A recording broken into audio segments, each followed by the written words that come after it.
Welcome to #1 Marmaduke Fan Comic Critiques, the show with more tangents than SJW Comics.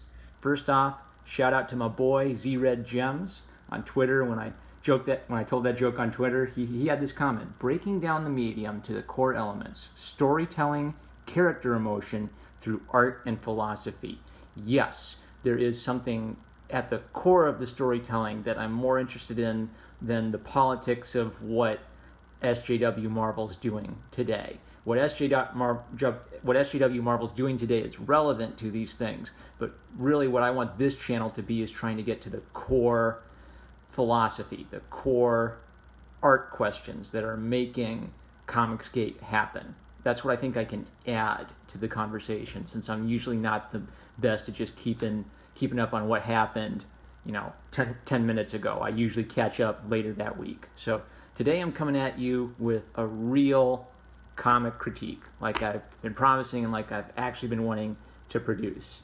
The idea of critiquing comics got me started, but then it also sparked a thinking process that led me in lots of other directions that are relevant to telling stories. But I want to get down to doing actual art critiques of comics. Now, here's the problem. How do you do an art critique of a comic where it's hundreds of pages and thousands of drawings just in one volume?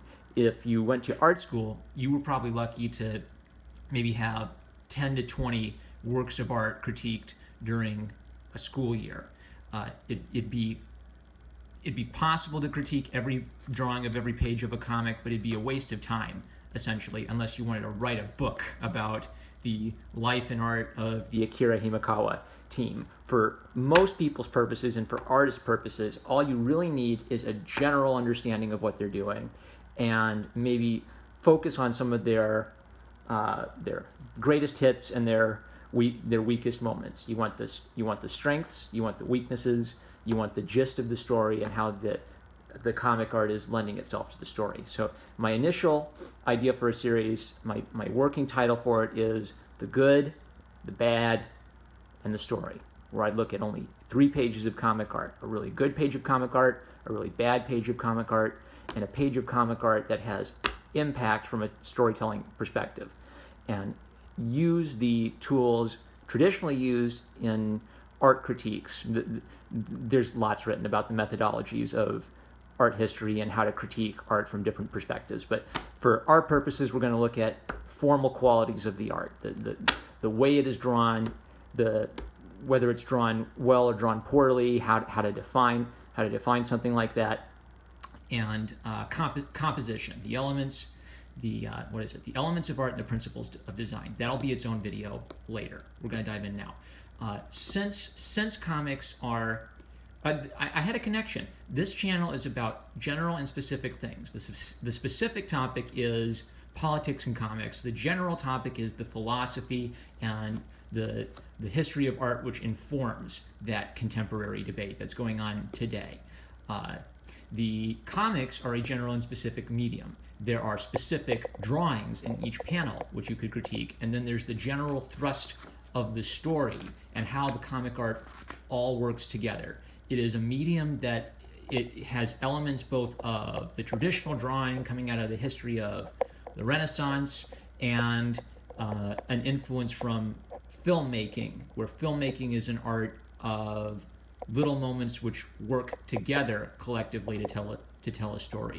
Comics is an unusual blend of this. I'm borrowing a bit from Scott McCloud and understanding comics, or as I sometimes jokingly call it, overthinking comics. I overthink comics too, but we'll talk about Scott McCloud later. So today I'm going to zip through this and give you quick impressions, because I do want to do really thorough art critiques, but since it's impractical to do that for every page, I still want to give you a general thrust of how the story moves forward. So, establishing shot, some abstract compositions, kind of setting you up and building the ideas, this kind of thing. Manga artists do this a lot, kind of long, skinny panels where it's abstract and it's supposed to help you kind of transition. Castle, transition, you can almost imagine like ba-da-da-da-da-da-da, and now Princess Midna. This is kind of filmmaker like. This team tends to have a lot of panels where they'll pull the character out and show you kind of top to bottom, and they push the character forward from the comic art behind. I've seen lots of manga artists do that. Himikawa likes to do that in all the Zelda manga. It gives you a nice, you can imagine the character from head to toe now. And so now when you see close-up shots and you don't see her head to toe, you can still imagine the entire character because you've been given details in these early establishing pages. Don't assume that the reader of your comic will know everything about how your character looks like. Give them that visual information so that later you can zoom in on the details. Oops, zoom in on the important details. And they can still, in their imagination, have the whole character.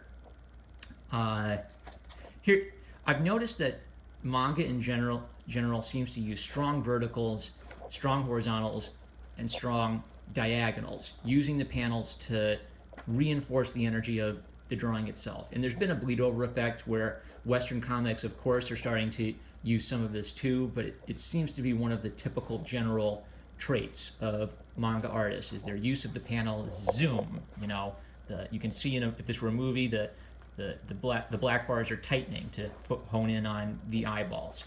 The film-like composition of comics rather than Renaissance painting or Renaissance drawing like. I am going to throw shade at this. There's a drawing. There's the same drawing flipped backwards. I know he has a lot of armor. I think it would even have helped if they just had the smoke covering up more of him so that you didn't see his feet. And his feet are the giveaway that this is a copy-pasted drawing. I think this is the only one they did in the entire book. So I will let that slide. But I still noticed it. This page. So the comics are also a medium of streaks, of, you know, kind of fast-paced, boom, boom, boom, boom, and then slow it down, look at everything. Oh, yeah. So here's a shot with the bad guy Zant and kind of a crowd of people, and then this panel is pushed forward from this. So in kind of like Golden Age, you know, Superman, Batman comics, think of the panels as windows. Every little panel is a little painting like a Renaissance artist might paint, and they'd compose the painting within the panel. Now in both Western and Eastern comics, panels are not viewed as a little itty-bitty painting and you arrange a few paintings together. The panels have become an element of a composition of a page. So now the page is the painting that you're filling everything up, and every panel is adding to the composition of the page rather than each little panel being a completely self-contained image. This has pros and cons. The pro of the old method of using really clear boxes and gutters is legibility. You know, 1, 1, 1, 1, 1, 1. It's easy to read. And the con is it can be a bit static. The pro of painting-like composition of comics is more unity and more dynamism. You can use panels in fun and creative ways to tell the story. But the con is you can have confusing elements happen. You can have confusing things interrupt the flow of the story. So here's a good way they're doing this. The camera zooms in on Zant's armor from here to here. We're reading right to left for this manga. The camera zooms in and the panel is pushed forward in space from this background. So this blends nicely. We are the panel is pushing forward into space, and when something pushed forwards into space, it's saying, look at me, I'm important. And we're also zooming in on the details of Zant.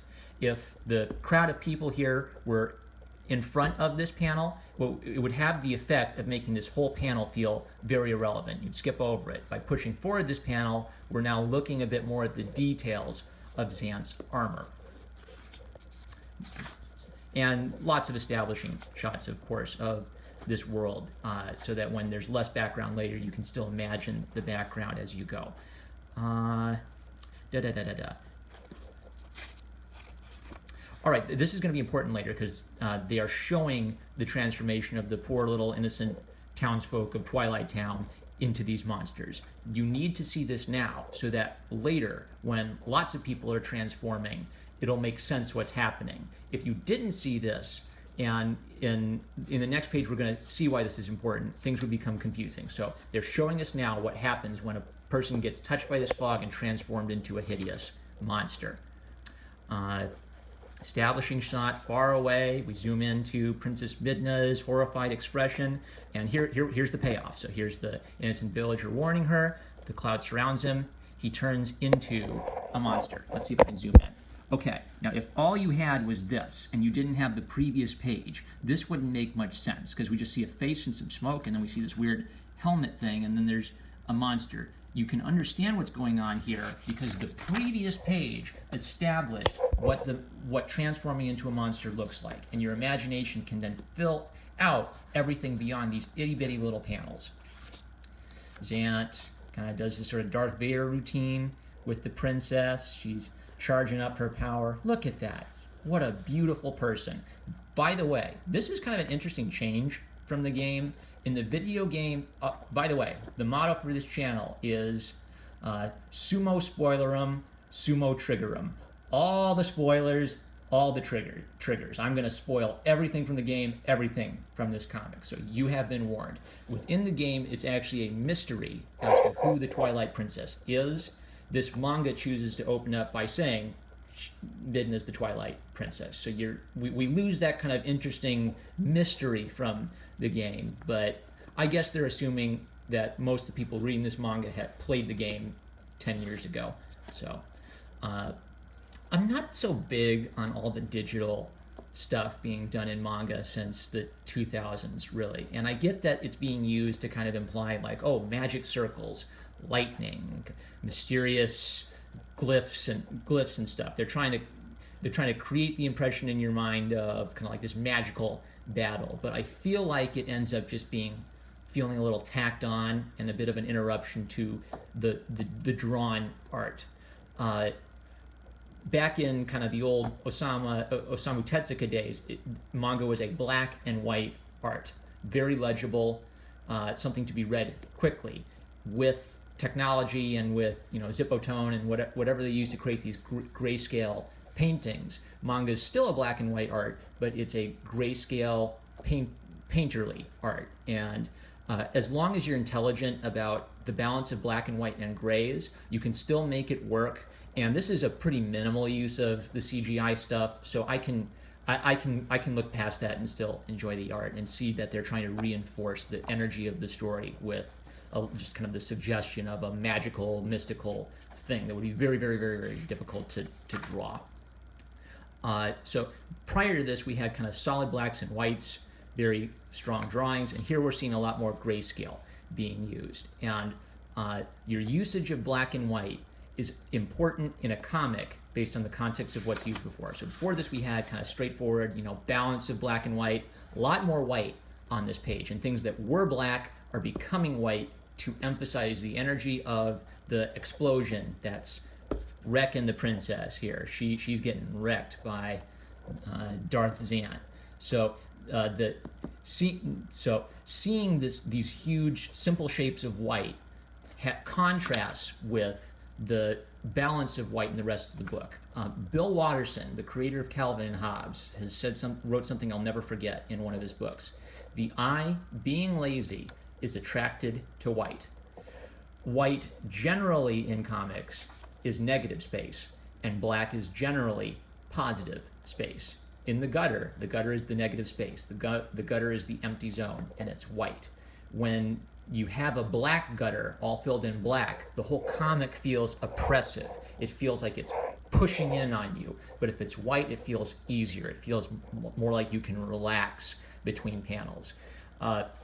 In art, anything could be negative space. You could do a whole drawing filling up the page where black translates as the negative space and the shadow, and what is white translates as the detail, as the substance of the drawing. But comics generally have white as the negative space where you rest, which is why this works. Now, great white negative spaces are becoming forces pushing her forward. Let's also talk about the line drawing here. So the drawing of the person is a contour line drawing, kind of carefully considering the contours of an idealized female body, and the energy of the explosion are simple simple angular lines for this force, and then for this cloud, kind of loose lines, you know. So if this was drawn very carefully with a lot of consideration for how each line affects how you perceive the human body, because we pay a lot of attention to human bodies, and we notice when a human body looks funny, Erica Henderson, the things like clouds and explosions and water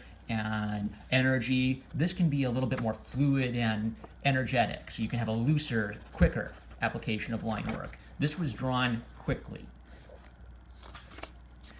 She's kind of got a bit of that Kamala Khan weird expression face here, which is generally one of the weaknesses I see in a lot of industry manga art, is there's so much emphasis on idealizing the human form that they can sometimes miss subtlety of expression. This is one of the weakest examples in the book, and I think this team generally does allow human expression to show through and not allow the manga style to take the emotion, the humanity out of the work. This might be a good time to talk about how to not be a weeaboo, how to appreciate what manga is and the beauty of manga without letting manga ruin your artistic imagination.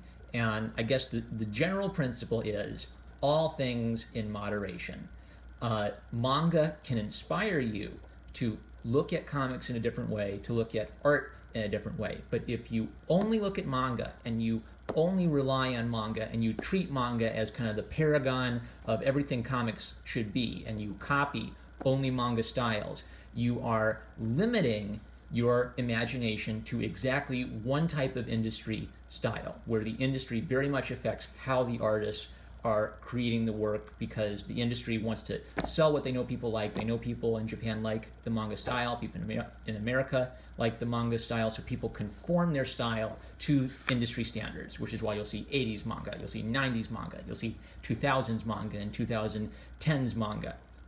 The industry is affecting the way that artists the industry is affecting the way that artists draw, and it's kind of hard to break out of those habits. And if you're an American who loves manga, don't force that onto yourself. Don't force a industry standard, which may change over time, onto your own art style. Learn from the industry standard, learn from the genre, but don't treat it as if it's the only kind of art that's ever existed.